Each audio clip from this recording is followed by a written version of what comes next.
मुंबईतल्या पायधुणी परिसरात अन्नातून विषबाधा होऊन डोकाडिया कुटुंबातील चौघांच्या एकाच रात्री झालेल्या मृत्यू प्रकरणात मोठी अपडेट हाती आली आहे।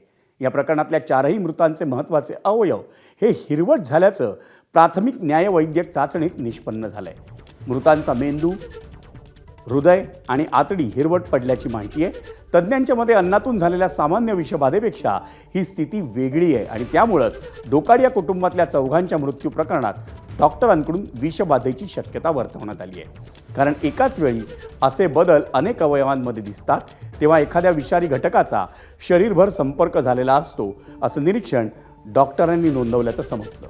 या नव्या खुलाशामुळे डोकाडिया कुटुंबातल्या चौघांच्या मृत्यू प्रकरणात संशय आणखी बळावलाय। अब्दुल्ला यांच्या शरीरात मॉर्फिनही आढळल्याचं समजलं। एखाद्या अवयव आपल्याला पोस्टमॉर्टममध्ये जर हिरवे आढळले तर त्याचे 3-4 कारणं असतात। एक असतं पहिलं ते नॅचरल, म्हणजे प्युरिफिकेशन किंवा डिकॉम्पोजिशन, बॉडीचं डिकॉम्पोजिशन होतं।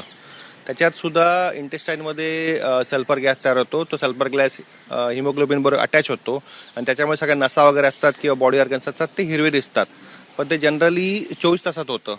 फक्त खूप हीटमध्ये जर बॉडी ठेवली तर ते 6 ते 12 तासात सुद्धा होतं।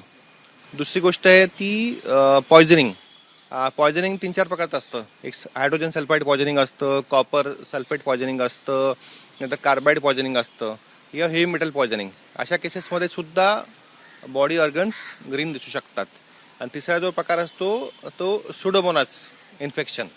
जर त्यांना डेथच्या पहिले सुडोमोनास इन्फेक्शन झालं असेल, हळूहळू त्याची ॲक्शन होऊन ते बॉडी ऑर्गन्स आपल्याला ग्रीन दिसायला लागतात।